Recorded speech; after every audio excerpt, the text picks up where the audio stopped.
నమస్కారం, welcome to Suman TV. నేను గీతాంజలి. నమో నారసింహ. భద్రాచలంలో ఉన్నటువంటి గోవింద కల్పవృక్ష నారసింహ సాలగ్రామ ఆశ్రమంలో గరుడ పంచమి చాలా వైభవంగా చేస్తున్నారండి. 29వ తారీఖు అంటే జూలై 29న గరుడ పంచమి.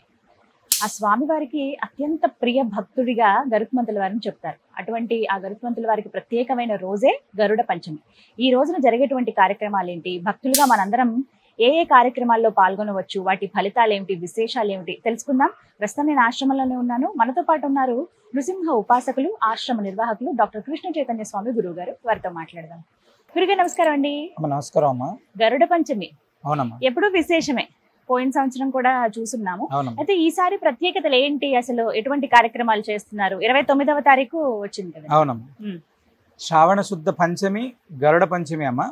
శ్రావణ శుద్ధ చవితి నాగుల చవితి. అంటే నార్మల్ గా మనకు ఈ ప్రాంతంలో కొన్ని ప్రాంతాల్లో శ్రావణ మాసంలో వచ్చేటువంటి శుద్ధ చవితిని నాగుల చవితి గాను, పంచమిని గరుడ పంచమి, నాగ పంచమి, గరుడ పంచమి అని చెప్పి విశేషమైనటువంటి పూజా కార్యక్రమాలు నిర్వహించుకుంటారు. అవునండి. రాయలసీమ కావచ్చు, కొన్ని ఆంధ్ర ప్రాంతాల్లో, కొన్ని ప్రాంతాల్లో శ్రావణ మాసంలో వచ్చేటువంటి చవితి రోజే నాగుల చవితిగా పూజ చేస్తారమ్మా. అయితే గరుడ పంచమి అనేటువంటిది అంటే గరుత్మంతుడికి సంబంధించినటువంటి ఆరాధన చేయడం ద్వారా సర్పదోషాలు అనేటువంటివి తొలగుతాయమ్మ. ఫస్ట్ అంటే నాగదేవత ఆరాధన ఎప్పుడైతే నాగులకు సంబంధించినటువంటి ఆరాధన జరుగుతుందో జాతకరీత్యా ఉండేటువంటి సర్పదోష ప్రభావాలు అనేటువంటివి జాతకంలో తగ్గుతాయమ్మ. అది మన దగ్గర ప్రత్యేకంగా అంటే ఈ ప్రతి సంవత్సరం కూడా గరుడ పంచమి రోజు విశేషమైనటువంటి గరుడ హోమం, వైనతేయ హోమాన్ని మనం చేస్తున్నాం. అయితే ఈ సంవత్సరం మనం గరుడ పంచమి అంటే గరుడ పంచమి, నాగుల చవితి ఈ 2 రోజులు కూడా అంటే జూలై 28వ తారీఖు, జూలై 29వ తారీఖు ప్రత్యేకంగా స్వామివారి సన్నిధిలో అంటే ఆ 2 రోజుల కాలం పాటు కాలసర్ప దోష నివారణ కోసం ప్రత్యేకమైనటువంటి అనంత నాగరాజ హోమాన్ని మనం చేస్తున్నాం. ఆ రోజున అదే విధంగా గరుడ హోమం అంటే వైనతేయ హోమాన్ని మనం చేస్తున్నాం గరుడ పంచమి రోజు.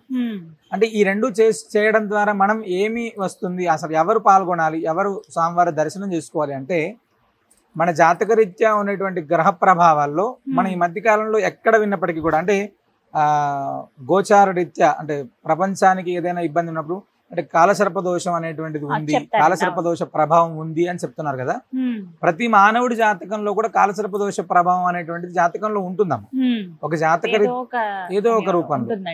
అయితే చాలా వరకు అంటే సర్పదోషం అనేటువంటిది పెద్దల నుంచి వచ్చినటువంటిది, కొంచెం జాతకరీత్యా ఉన్నటువంటి గోచార రీత్యా వచ్చేటువంటి దాంట్లో కొంచెం ఈ సర్పదోష ప్రభావం ఎప్పుడైతే జాతకంలో ఉంటుందో వివిధ రకాలైనటువంటి ఇబ్బందులు. మొదటిది ఫస్ట్ జీవితాన్ని ఎదుగుదల అనేటువంటిది చాలా తక్కువ ఉంటుంది, ఒకటి. రెండవది సంతానంలో ఇబ్బంది ఉంటుంది. 3 వివాహం కానటువంటి వాళ్ళకి అది వివాహానికి సంబంధించినటువంటి దోషం. 4 గండాలు, ఆయుష్కు సంబంధించినటువంటి గండాలు. నువ్వు ఏ పనైనా నీ ఇంట్లో దగ్గర డబ్బులు ఉండొచ్చు, అన్నీ ఉండొచ్చు, ఏది ఉన్నప్పటికీ కూడా దీని ప్రభావం ఉంటే ఖచ్చితంగా అది వెనకడుగు వేస్తూనే ఉంటుంది, ఇబ్బంది పెడుతూనే ఉంటుంది. అది మగవాళ్ళకి సంబంధించి. ఆడవాళ్ళకి సంబంధించినటువంటి దాంట్లో సర్పదోష ప్రభావం ఉంటే అన్యోన్యతలు, ఇబ్బందులు, తొందరగా అంటే యాక్సిడెంటల్ లోపంలో ఇలాంటివి ఏదన్నా ఇబ్బందికరమైనటువంటి వ్యవహారాలు, అదేవిధంగా సంతానంలో గర్భదోషాలు ఇది రావడం. కలసర్పదోషం అనేటువంటిది మనిషి జాతకంలో ఒక్కొక్క దాంట్లో అంటే జన్మలగ్నంలో 1వ లగ్నంలో ఉంటే ఒక ప్రభావం, 2లో ఉంటే, 4లో ఉంటే, 8లో, 12లో ఇలా ఉండడం వలన వచ్చేటువంటి దానిలో చాలా వరకు అంటే మనిషిని స్థిరం చేయదు. ఫస్ట్ అంటే మనిషి యొక్క ఆలోచనని స్థిరం చేయదు. ఏదైనా ఒక పనిని పట్టుకున్నాం అనుకోండి, ఆ పనిని ఇంకా అలా ఎంతసేపు చేసినా, ఎన్ని రోజులు చేసినా కూడా కొనసాగుతూనే ఉంటుంది. ఇలా ఇవన్నిటికీ కూడా నివారణ చేయాలి. ఏదైనా ప్రత్యేకంగా కాలసర్ప దోషానికి హోమాలు చేసుకోవాలంటే వేలాది రూపాయలు ఖర్చుతో కూడుకున్నటువంటి పనులమ్మ.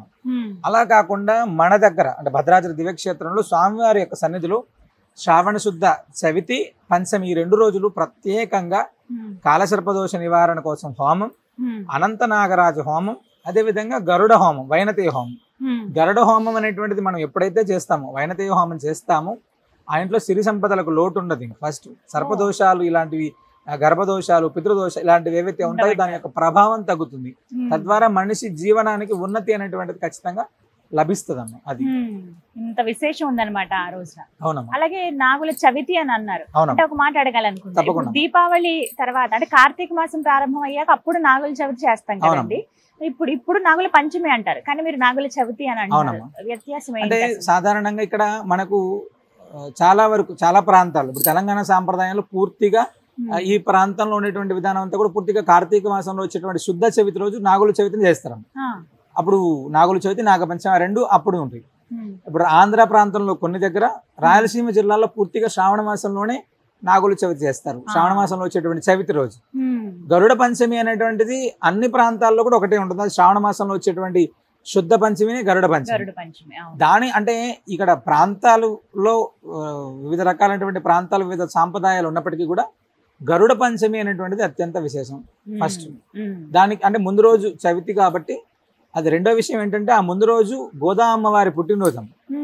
28వ తారీఖు గోదా అమ్మవారి, గోదాదేవి ఆండాల్ తిరునక్షత్రం, అదేవిధంగా నాగోలు చవితి, మరుసటి రోజు గరుడ పంచమి. ఈ 2 రోజులు కూడా విశేషమైనటువంటి కార్యక్రమాన్ని మనం ఇక్కడ చేస్తున్నాం.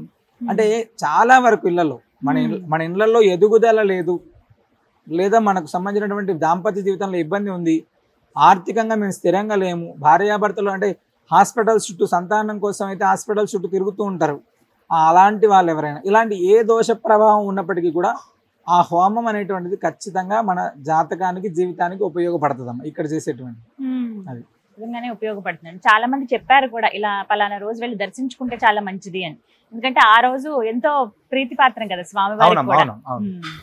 మరి ఇక్కడ ఇంకా ఏమన్నా విశేషం ఉందండి ఆ రోజు? అంటే 28వ తారీఖు ఏమో మొదటగా ఫస్ట్ కాలసర్పదోష నివారణ కోసం అనంత నాగరాజ హోమాన్ని చేస్తున్నామా. 29వ తారీఖు అంటే గరుడ హోమం, వైనతేయ హోమంతో పాటు అనంత నాగరాజ హోమాన్ని చేస్తున్నాము. అంటే ఈ యొక్క సృష్టిలో 9 రకాలైనటువంటి నాగదేవతలు అనేటువంటి వాళ్ళు ఎప్పుడు కూడా ఈ దాంట్లో కాపాడుతూ ఉంటారు, మనల్ని గమనిస్తూ ఉంటారు అని చెప్తుంటారు పెద్దలు.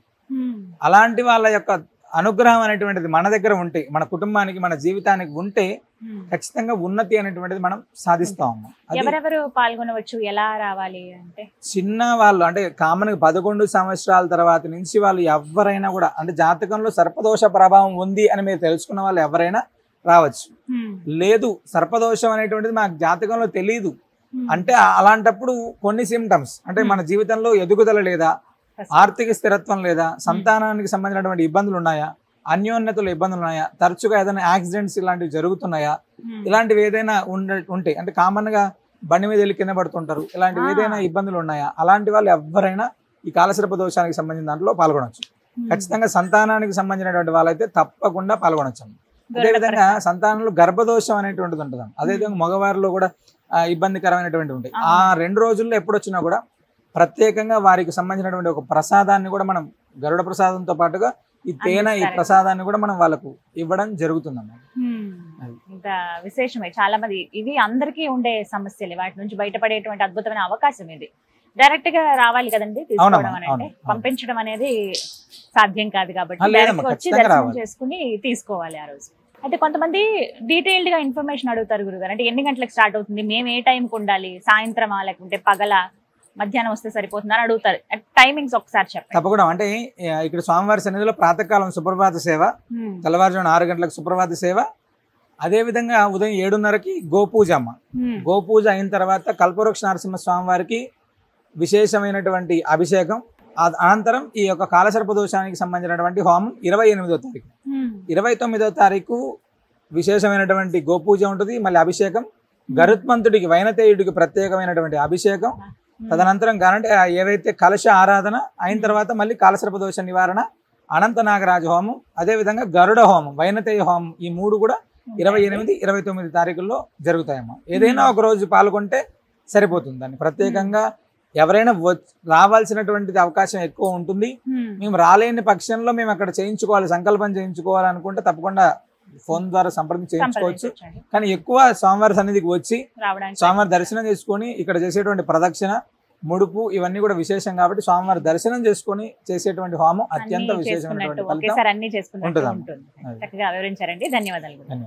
విన్నారు కదా, జూలై 28వ తారీఖు అలాగే 29వ తారీఖు అండి విశేషమైనటువంటి రోజులు. నాగుల పంచమిగా కొంతమంది చెప్తుంటారు, నాగుల చవితి అని, అలాగే గరుడ పంచమి చాలా విశేషము. మనలో చాలా మందికి సమస్యలు ఉంటాయి. ప్రత్యేకించి కాలసర్ప దోషాలని ఉంటాయి. మనకి ఒకవేళ ఎక్కడైనా జాతకం చూపించుకున్నా మీకు చెప్పే ఉంటారు. కానీ వాటి నివారణార్థం ఏం చేయాలనేది ఎప్పుడూ ఒక సందిగ్ధమే. అలాంటి వాళ్ళకు ఒక అద్భుతమైనటువంటి అవకాశం. జరిగేటువంటి కార్యక్రమాల్లో మీరు పాల్గొనండి. మరీ ముఖ్యంగా ఏంటంటే మేము చాలా రోజుల నుంచి వద్దాం అనుకుంటున్నాం, రాలేకపోయాం అనుకున్న వాళ్ళు ఈ సమయానికి రండి. మీకున్నటువంటి ఆ చిన్న చిన్న సమస్యలు మనకి చాలా పెద్దవిగా ఉంటాయి. వాటికి ఒక నివారణ అయితే ఉంటుందని అంటున్నారు. ప్రత్యక్షంగా స్వామిని దర్శనం చేసుకున్నట్టు ఉంటుంది. ముడుపు కూడా కట్టొచ్చు. అలాగే ప్రసాదం, గరుడ ప్రసాదం అందిస్తారు. అది ఇంకా విశేషము. తెలుసుకున్నారు కదా వివరాలన్నీ. లేదంటే మేము ఆన్లైన్లోనే ఇలా చేయించుకుందాం అనుకుంటున్నాం, మేము ఎంతో దూరంలో ఉన్నాం, రాలేమన్న వాళ్ళు మాత్రం స్క్రీన్ మీద నెంబర్ ఇస్తాను. కాల్ చేసి మీ పేరు గోత్రం నమోదు చేయించుకోండి. వద్దాం అనుకున్న వాళ్ళకి స్క్రీన్ పైన కంప్లీట్ అడ్రస్ని నేను డిస్ప్లే చేస్తాను. రామాలయం ఎక్కడైతే ఉందో అక్కడి నుంచి 100 మీటర్ల దూరంలో ఉంటుందండి. గోవింద కల్పవృక్ష నారసింహస్వామి వారి ఆశ్రమం ఇది. సాలగ్రామం చూడగానే స్వామిని ముగ్ధులం అయిపోతామంటే. ఎన్నిసార్లు వచ్చాను నేనైతే. మీరు కూడా రండి, స్వామి అనుగ్రహానికి పాత్రులు కండి. నమస్తే.